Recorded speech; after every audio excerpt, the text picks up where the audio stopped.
जय गुरु जी। मैं डॉक्टर आनंद प्रदीक्षित आपके अपने brain train programme for UPSC and PCS से आपके समक्ष मुखातिब हूं।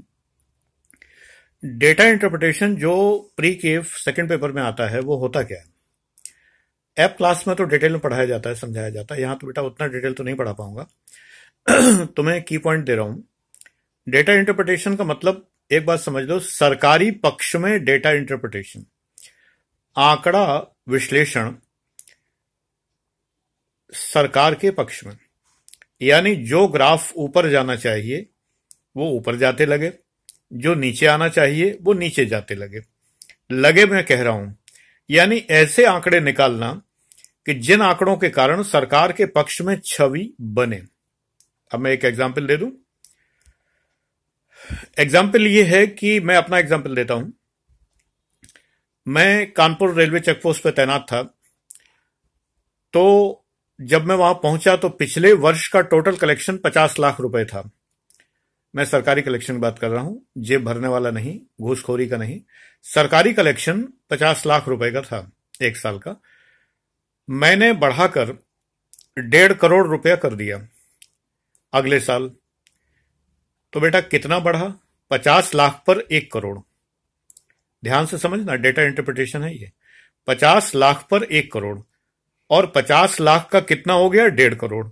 यानी कलेक्शन कितना हो गया? 300%। 50 का 3 गुना होता है ना, 150। तो 300% कलेक्शन हो गया। वृद्धि कितनी हुई? 200%। 50 का दूना 1 करोड़, 1 करोड़ रुपए की वृद्धि हुई। राइट? समझना फिर ध्यान से, बहुत ध्यान समझना इस वीडियो को। अब अगले वर्ष भी अगर मैं रह जाता, 1 वर्ष की पोस्टिंग होती है, भाजपा सरकार की मेहरबानी से मोहन नगर चेकपोस्ट पे जब मैं था तो 1 साल ट्रांसफर ही नहीं हुआ, तब मुझे ये समस्या झेलनी पड़ी थी। तो यहां खैर ऐसा नहीं हुआ था कानपुर रेलवे चेकपोस्ट पर, लेकिन अगले वर्ष जो अधिकारी आए उन्होंने 1.5 करोड़ का 2 करोड़ कर दिया।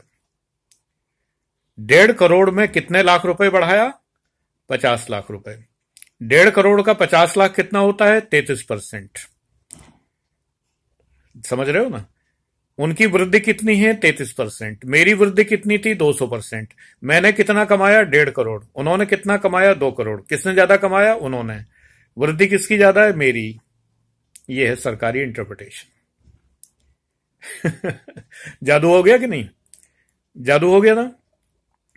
अब मैं मोहन नगर चेकपोस्ट का एग्जाम्पल दूं। जब बीजेपी सरकार पहली बार आई थी तो उन्होंने ट्रांसफर मना कर दिया। यूपी में बीजेपी आई थी, मैं यूपी गवर्नमेंट में असिस्टेंट कमिश्नर था। हम लोग असिस्टेंट कमिश्नर को मजाक में स्टंट कमिश्नर कहते थे। स्टंटबाजी से कम नहीं होता हमारा काम। एनीवे, मैं स्टंट कमिश्नरी से ही, तो ऐसा स्टंट कमिश्नर, असिस्टेंट कमिश्नर, इसका ये संधि विच्छेद है। तो 20 लाख रुपए कलेक्शन था मेरी शिफ्ट का। ये बहुत पहले जमाने की बात हो गई, 90 की। अगले वर्ष मैंने 60 लाख रुपया किया। मैं ज्यादातर ऐसा ही करता था, बहुत मेहनत करता था। चूंकि मैं अपनी जेब में नहीं डालता था तो वो सरकारी कलेक्शन रिफ्लेक्ट होता था। तो 20 का 60 यहां भी हो गया। वही बात हुई, कितना परसेंट हुआ? 20 में 40 जोड़ा, यानी 200% राइज। और कितना कलेक्शन हो गया? 300% कर दिया, यानी 20 का 3 गुना 60। अब अगले वर्ष मैं फिर रुक गया। अब ये बड़ा दंश हो गया, बहुत बड़ी समस्या हो गई।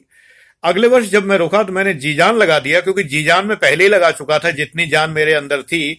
जब तक है जान जाने जहां मैं नाचूंगी, गब्बर ऊपर खड़ा लखनऊ में बैठा। तो मुझे तो नाचना था, बसंती तो नाचेगी। अब बसंती नाचने में लगी रही, नाच नाच के नीचे गिर पड़ी। अब क्या होता? तो सारे अधिकारी उस बसंती की तरह हो गए। अगले साल फिर रुक गए। अब बसंती में नहीं बची दम। तो मैं 60 लाख कमा चुका था, सरकार को दे चुका था।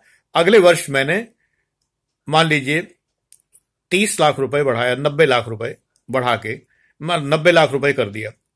60 का 90 हुआ, 60 में कितना जोड़ा? 30। कलेक्शन राइज कितना है? 50%। पिछले वर्ष मेरा राइज कितना था? 200%। 200% का 50% कितना परसेंट है? 25%। यानी मेरा आया फॉल 25%। बेटा ध्यान से सुनना, समझ लेना, यह है सरकार। मैंने राइज किया 50%, लेकिन कहा गया कि मेरा फॉल है 25%, क्योंकि पिछले वर्ष मैंने राइज किया था 200%, इस वर्ष मैंने राइज किया 50%, 200 का 50 कितना होता है? 25%, चौथाई होता है ना। तो 200% से नीचे गिर के मैं 25% राइज पे आया तो मेरा फॉल हुआ 25%। 50% राइज पे आया तो मेरा फॉल हुआ 25%। मुझे नालायकों में गिना गया, निकम्मों में गिना गया, जबकि मैं 90 लाख कमा चुका था, जो यूपी में किसी चेक पोस्ट पर कलेक्शन नहीं था। मैं यूपी टॉपर था। कमिश्नर ने मुझे प्रमाण पत्र दिया कि यूपी में सर्वोत्तम प्रमाण पत्र, लेकिन मुझे एक वार्निंग आई कि आपको चेतावनी दी जाती है कि इस साल आपकी परफॉर्मेंस ठीक नहीं रही। एक ही डिपार्टमेंट से एक ही कमिश्नर ने दो लेटर इश्यू किए, एक ग्रीन लेटर, एक रेड लेटर। जब मैं ग्रीन लेटर लेके अपने महान असिस्टेंट कमिश्नर दीक्षित जी के पास पहुंचा, जिन्होंने मुझे बहुत सताया था, तो उन्होंने कहा कि बेटा अभी कुछ नहीं है, ये ग्रीन आया है, रेड भी आ रहा होगा अभी। तो मुझे बहुत बुरा लगा, लेकिन रेड भी आ गया।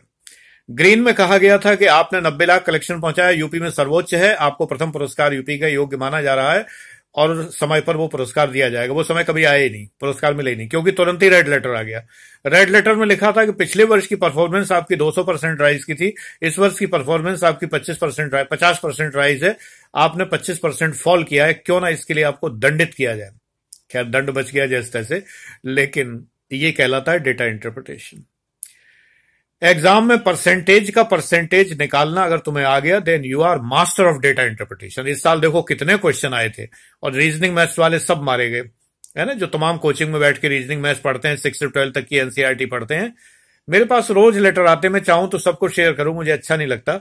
तमाम बच्चे कहते हैं मैं दिल्ली में फलानी कोचिंग में फंस गया, वो लोग जो है बहुत छोटे लेवल की किताबें पढ़ा रहे हैं, वो लोग जो है खाली रीजनिंग मैथ्स पढ़ाते हैं, data interpretation, interpersonal skill, communication, decision making, problem solving, ये सब कभी पढ़ाते ही नहीं है। बेटा क्यों गए थे दिल्ली? तो जाओ मेरे पास ऐप क्लास में पढ़ते तो तुम मास्टर ऑफ द वर्ल्ड होते, मास्टर ऑफ यूनिवर्स सेलेक्ट हो गए होते, अगर मेहनती हो तो। अकेले मेरी मेहनत बेटा काम नहीं आएगी, मेरी मेहनत गुणा तुम्हारी मेहनत। अगर तुम्हारी मेहनत 0 है तो कुछ नहीं होगा। अभी अभी एक लड़के ने एडमिशन लिया, आज कम से कम 15 दिन से ज्यादा हो गए, महोदय ने हाउ टू स्टार्ट ग्रुप नहीं पढ़ा है ना। यहां जब आए थे तो उनके पिताजी गारंटी चाहते थे, उनके पिताजी चाहते थे कि गारंटी क्या है, तो मैंने मना कर दिया, तो मैं एडमिशन नहीं लूंगा। फिर खैर उन्होंने क्षमा याचना की कि मेरा ये मतलब नहीं था, वो मतलब नहीं था, कि मैं जो पैसा जमा कर रहा हूं इसकी गारंटी क्या? गारंटी तुम्हारा लड़का पढ़ेगा ना, जब आपका लड़का पढ़ेगा तब तो गारंटी है, जब पढ़ेगा नहीं तो मेरी क्या गारंटी है।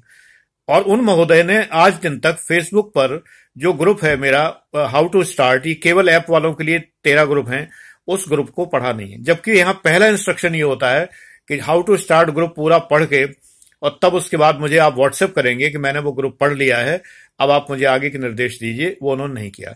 निर्देश होता है हाउ टू स्टार्ट में कि आप नोट्स बना के भेजें, मैं चेक करके आपकी शैली देखूंगा, फिर मैं ओके करूंगा, नोट्स बना के नहीं भेजें।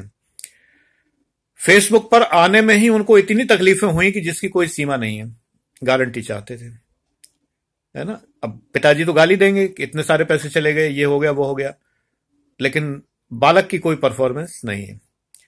तो बेटा अगर परफॉर्म करना है तो पैसे बर्बाद करना, नहीं तो पैसे खर्च करना, नहीं पैसे बर्बाद है मेरे यहां। बहुत साफ बात में बता दूं, मैं मेहनत लेता हूं, जम के मजदूरी करवाऊंगा, मतलब तुम्हें 9 घंटे में रगड़ के मेहनत करवाऊंगा, इतना काम दूंगा तुम्हें। अगर नहीं करोगे तो मारे जाओगे, पैसे डूब जाएंगे सारे। मैं बहुत साफ बात कहता हूं। मेहनती लोग ऐप क्लास में आए, दिल्ली की किसी भी कोचिंग की 1.25 लाख, 1,80,000, 1,90,000 केवल जीएस की फीस होती है प्रीकम मेन। हम 9 पेपर तैयार कराते हैं और उससे बहुत बहुत कम फीस में। जानकारी के लिए 9810257742 पर कॉल करिए।